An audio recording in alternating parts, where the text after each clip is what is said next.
Hello friends, welcome to home cooking இன் தமிழ். இன்றைக்கி நம்ம ரொம்பவே சூப்பரான டேஸ்டான என்னோடய favourite street food masala puri எப்படி செய்கிறதுன்னு பார்க்கலாம். இது ரொம்பவே டேஸ்ட்டாக இருந்துச்சு ஃப்ரெண்ட்ஸ், நீங்களும் செஞ்சு பாருங்கள். அதுக்கு நான் 2 தக்காளி நறுக்கி வச்சுருக்கேன், ஒரு பெரிய சைஸ் வெங்காயம், ஒரு 5-6 பூண்டு பல், 1 இன்ச் இஞ்சி, 150 கிராம் பச்சை பட்டாணி, ஒரு 2 உருளைக்கிழங்கு நல்லா மசிச்சு வச்சுருக்கேன் வேக வச்சு. இப்போ பேன் அடுப்பில் வச்சு ஹீட் ஆனதும் ஒரு 2 டேபிள் ஸ்பூன் ஆயில் சேர்த்துக்கிடுவோம்.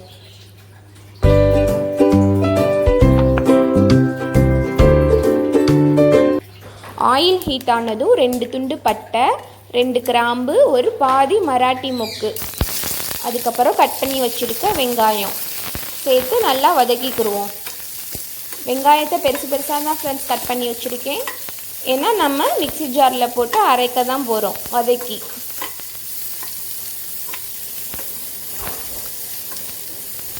வெங்காயம் ஓரளவு வதங்கினா போதும்.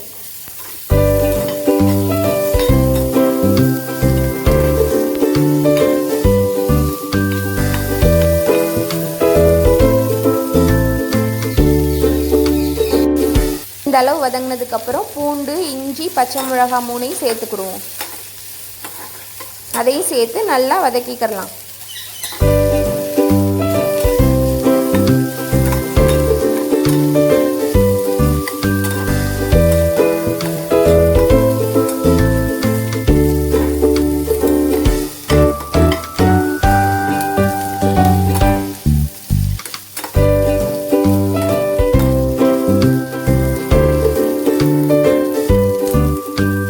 அளவு வதங்கினதுக்கப்புறம் கட் பண்ணி வச்சுருக்க தக்காளியை சேர்த்துக்கிடுவோம். நான் ஒரு 2 மீடியம் சைஸ் தக்காளி எடுத்துருக்கேன் ஃப்ரெண்ட்ஸ், அதையும் சேர்த்து நல்லா வதக்கிக்கிறலாம்.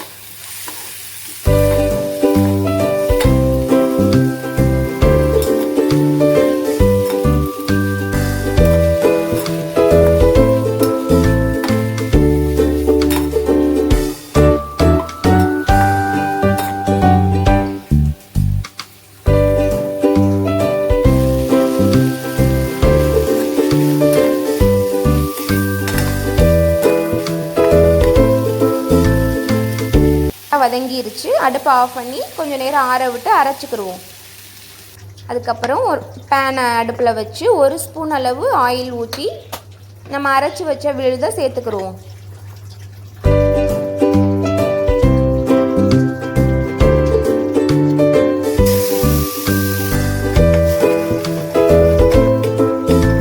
நிமிஷம் நல்லா வதக்கிக்கிடுவோம்.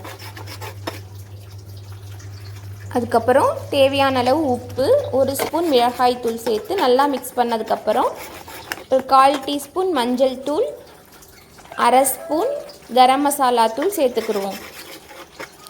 சேர்த்து நல்லா மிக்ஸ் பண்ணி பச்சை வாசனை போகிற அளவுக்கு வதக்கிக்கிறலாம்.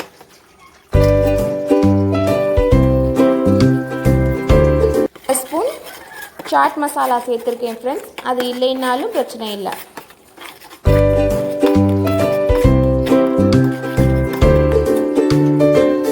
நல்லா வதங்கிருச்சு. வேக வச்சுருக்க உருளைக்கிழங்கையும் பட்டாணியையும் சேர்த்துக்கிடுவோம்.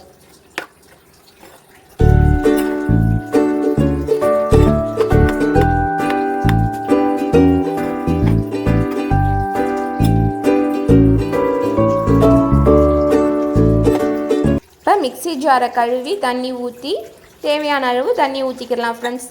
எனக்கு இந்த மசாலா ஓரளவு கெட்டியாக இருந்தால் தான் பிடிக்குங்கிறதுனால நான் இந்த அளவுக்கு வச்சுருக்கேன். இன்னும் கூட நீங்கள் தண்ணி ஊற்றி நல்லா லிக்விட் ஃபார்மில் வச்சுக்கலாம். இப்போ ஒரு மூடி போட்டு ஸ்லோ ஃப்ளேமில் ஒரு 5 நிமிஷம் நல்லா கொதிக்கட்டும். இப்போ நல்லா கொதிச்சிருச்சு பாருங்கள், இந்தளவு கன்சிஸ்டன்சியில் இருக்குது. இன்னும் கூட தண்ணி வேணும்னா உங்களுக்கு ஊற்றி நீங்கள் நல்லா தண்ணியாக வச்சுக்கோங்க. எனக்கு இந்தளவு கெட்டியாக இருக்கிறது தான் பிடிக்குங்கிறதுனால இப்படி வச்சுருக்கேன் நான்.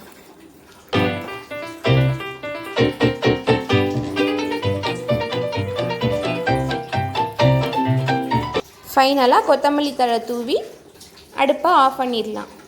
அவ்வளோதான் ஃப்ரெண்ட்ஸ், மசாலா பூரிக்கு தேவையான பட்டாணி மசாலா ரெடி ஆயிடுச்சு. இப்போ மசாலா பூரி எப்படி செய்கிறதுன்னு பார்க்கலாம் வாங்க. அதுக்கு நான் ஒரு பிளேட்டில் பூரியை எடுத்து நல்லா நொறுக்கி போட்டு அதுக்கு மேலே இந்த மசாலாவை ஊற்றிக்கிறேன். எந்த அளவுக்கு தேவையோ அந்தளவுக்கு நீங்கள் ஊற்றிக்கங்க.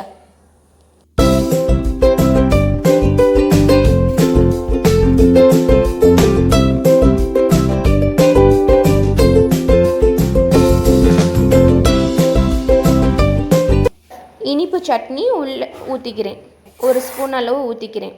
துருவின கேரட், அதுக்கப்புறம் துருவின குட்டி குட்டியாக கட் பண்ண வெங்காயம், மேலே டாப்பிங்ஸ்க்கு என்ன வேணாலும் போட்டுக்கலாம் ஃப்ரெண்ட்ஸ், அது நம்மளோட இஷ்டம்தான்.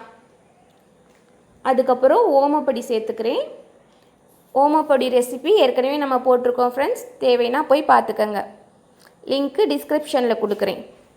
பானிபூரி ரெசிபியும் பானிபூரிக்கு பூரி எப்படி செய்கிறதுங்கிறதும் நம்ம வீடியோவில் அப்லோட் பண்ணியிருக்கோம், போய் பார்த்துக்கங்க. லிங்க்கு டிஸ்கிரிப்ஷனில் கொடுக்குறேன். இப்போ கார்ன்ஃப்ளாக்ஸ் சேர்த்துருக்கேன். கடைசியாக கொத்தமல்லி தழை தூவி சாப்பிட வேண்டியது தான். அவ்வளோதான் ஃப்ரெண்ட்ஸ், நம்மளோட மசாலா பூரி ரொம்பவே டேஸ்ட்டாக சூப்பராக ரெடி ஆயிடுச்சு. இதே மாதிரி நீங்களும் உங்கள் வீட்டில் செஞ்சு பாருங்கள். டேஸ்ட் எப்படி இருந்துச்சுன்னு கமெண்ட்ஸில் சொல்லுங்கள். இந்த வீடியோ உங்களுக்கு பிடிச்சிருந்தா லைக் பண்ணுங்கள், ஷேர் பண்ணுங்கள், மறக்காமல் சப்ஸ்கிரைப் பண்ணுங்கள். தேங்க்யூ.